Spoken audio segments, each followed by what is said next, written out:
2024, I decided to start reading more. I thought we could chat about the 5-ish titles that meant the most to me. To make this easier and less boring, I'm limiting myself to one book, not per author, but per series, since I read 2 trilogies this year.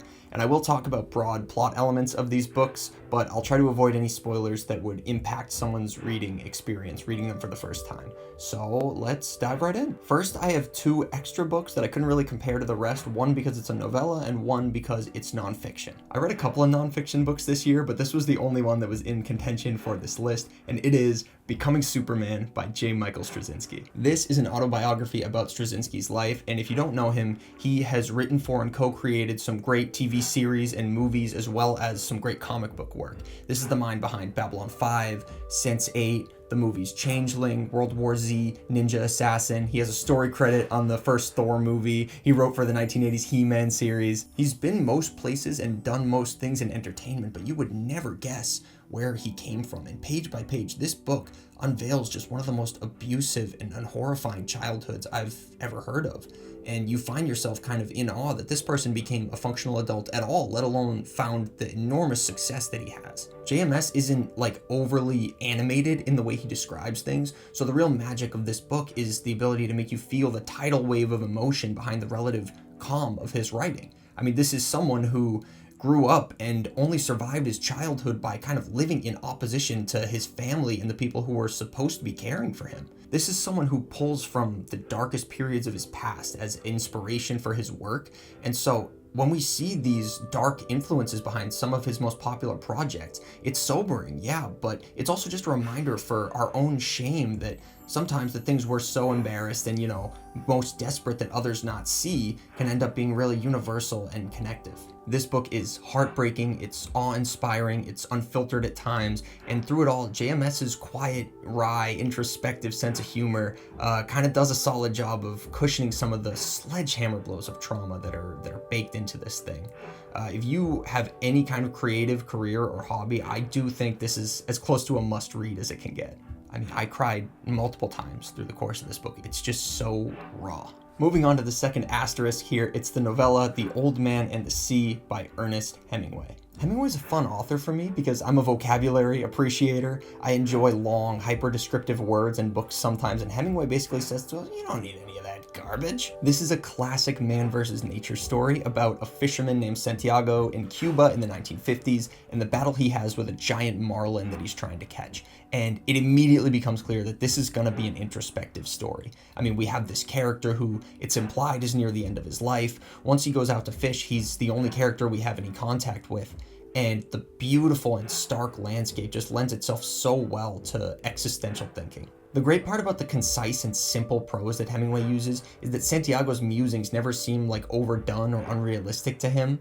The stream of consciousness feels genuine, and it just seems like Santiago has this wonderful perspective on the inner workings of his universe. I'm someone who loves and over-mythologizes the ocean, so this was the perfect read for me. It's set under this gold, tropical haze. It has a healthy respect for the natural world and our place in it, and Santiago's kind of enlightened perspective I think would be as satisfying to most modern readers as it was to me. Plus, it's such a quick read, you could crank through this in like an afternoon. Okay, finally into my proper top 5 here. I had a bit of a classics phase this year where I wanted to read some classic books that I just never got around to, and so we have a pretty, underground, niche book coming in here at number 5. Whatcha? That's right, it is 1984 by George Orwell. I mean, this book obviously needs no introduction. I read Animal Farm in high school and really enjoyed it, so I was curious to check out Orwell's most well-known book, and it lived up to the hype. Anyway, I won't get into the weeds too much because this book is so famous, but if you don't know, it's about Winston Smith, a hapless political functionary for this ruling group known only as the Party, his slow political awakening to the machine that he's a part of, and ultimately his efforts against it. My favorite part of this book, and it struck me as something that of course a writer would come up with, is that the most insidious way the Party enforces their power isn't even by violence, it's through slowly removing words from the dictionary until the people can't even vocalize complex ideas. Like, they don't even have the impulse to rise up against the oppression because they can't even communicate and vocalize what the problem is. With the rise of anti-intellectualism, overuse of internet buzzwords, lack of nuance, simplified, homogenized language that we're all very familiar with, I think that struck me as the best parallel to modern day, more so than any of the overtly violent, fascist, we live in a society stuff that the party is doing here. I think this book's specialty is that it dives into so many different mechanisms of control that in almost any time and with any system of government, it will probably still have at least something to say. Hopping up to number 4 on the list, we have a book that I actually don't have with me, but that is If Beale Street Could Talk by James Baldwin. Slight trigger warning for this section, just to be safe. This book, more than most that I've read, just sings. It's about Tish and Fonnie, a young black couple in 1970s Harlem, and it takes place after Fonnie's been racially profiled and thrown in jail for a rape that he did not commit, even as their first son is on the way. I mean, I could talk for a long time about how powerful and well-crafted the story is here, but Baldwin's prose just elevates it even more. He writes about these tragic events with such luminous language that you can't help but feel their weight lessen a little bit. He romanticizes not only the mundane, but also the actively sad, and he does it all with such a subtle touch almost that I couldn't even really vocalize it until I'd finished the book. The thing I love most about Baldwin's prose is his ability to boil down these complex sentiments into simple language, but keep the warm tone behind them. Like, we're reading these beautiful, powerful metaphors as if they're just sporadic thoughts that popped into the head of this 19-year-old girl with limited education. And it doesn't even strike you as strange because it's just phrased so naturally as if it's the inevitable conclusion to the thought she's having. The story is filled with caring, intelligent, flawed people who put their pieces together to try to cope with this systemic injustice, and I do think they found some love in the interim. Number 3 now, the first one that's part of a series, Heretics of Dune by Frank Herbert. This is the 5th book in the Dune series, and if you've heard that it drops off to being kind of mediocre after book 3, I do not agree with that at all. The first Dune book is probably my favorite book, period, and books 4 through 6 do distance themselves in a few ways from the original trilogy, including stylistically, but I think they offer a lot in terms of kind of existential musing that the first trilogy didn't really have as much time for. That being said, what elevated Heretics of Dune particularly to me was its ability to balance those deeper questions with a really tight plot and a great cast of characters, the strongest I think since Paul Atreides and company. Darwy Odrade and Miles Tegg in particular are brilliant. This guy, Miles Tegg, I mean, so interesting, full of so many contradictions. He grabbed my attention immediately and just wouldn't let it go, in the same way, actually, that I'm experiencing now with Dalinar Kholin in The Way of Kings. After the slower kind of pondering of God Emperor of Dune, the 4th book, Heretics throws us right back into battle. And it keeps discussing human existence and evolution, but against the backdrop of planetary destruction, intrigue, betrayal, espionage, and a war against a new and terrifying enemy. My favorite Dune book outside of the original trilogy. What a ride it is. At number 2, we have a bit of a different style of book, a book that a friend both recommended and lent to me. Shout out to Alex. And that is The Moviegoer by Walker Percy. This book follows Jack Binks Balling, legendary name, a 1960s New Orleans stockbroker who's nearing the age of 30 and suffering from PTSD after serving in the Korean War. And we follow him as he struggles to kind of navigate the emptiness of his life and search for any kind of meaning. I know that 20-something search for meaning is practically its own subgenre, but this book brings some things to the table that I think others don't. It came out in the early 60s, so as a 21st century reader, we're distanced from it by a good 60 years. And unless you live in Louisiana or the surrounding states, the setting and location of the book may be kind of a foreign place to you as well. And I find that all of that, instead of alienating us, actually helps us get into the mindset of the main character a little bit easier. Because Binks is someone who struggles to sort out his emotions at all, but the one thing he knows for sure is that he feels very out of place. He feels no connection to New Orleans and most of the people he knows. And he spends all his time half-heartedly chasing girls or going to movies. And movies, by the way, seem to be the only way that he can experience a true emotional reaction.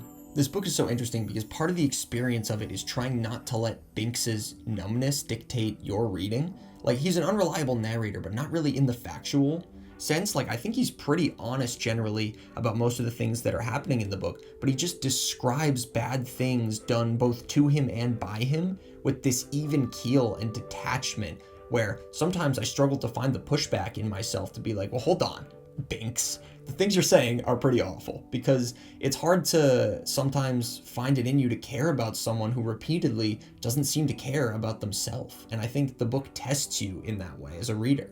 To give an example, there's his Aunt Emily, who's this character who's made out to be pretty unlikable with her staunch conservative views and her disdain for the general population.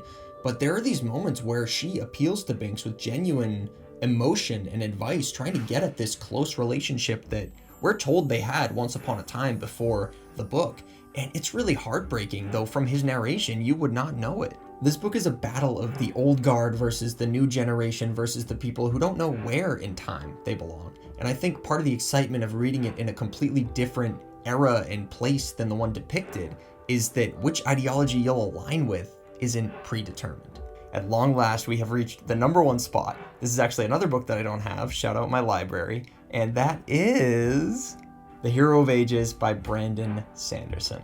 That's right, Brandon Sanderson is making his way onto this list. I read 4 of his books in 2024, the First Era Mistborn trilogy and Warbreaker, but the third book of that trilogy was the one that stood out to me the most. I just can't imagine the level of planning that goes into something like this. Like, I know Sanderson had fully written and finished all 3 books before he released the original one, and it really shows. I'll really stay away from plot details because anything I say is going to spoil the first 2 books in the series, which you should read. Allomancy, the metal-based magic system of this series, is so fleshed out and real as a plot device that when he kind of deconstructs and reconfigures it for some of the hard-hitting twists of the series, it doesn't feel obvious at all, but it also doesn't feel far-fetched or deus ex machina, and it makes for some really satisfying character development and climactic scenes. I know Sanderson is a man of faith, and I think my favorite way that comes out in his work is the way he toys with the concept of divinity.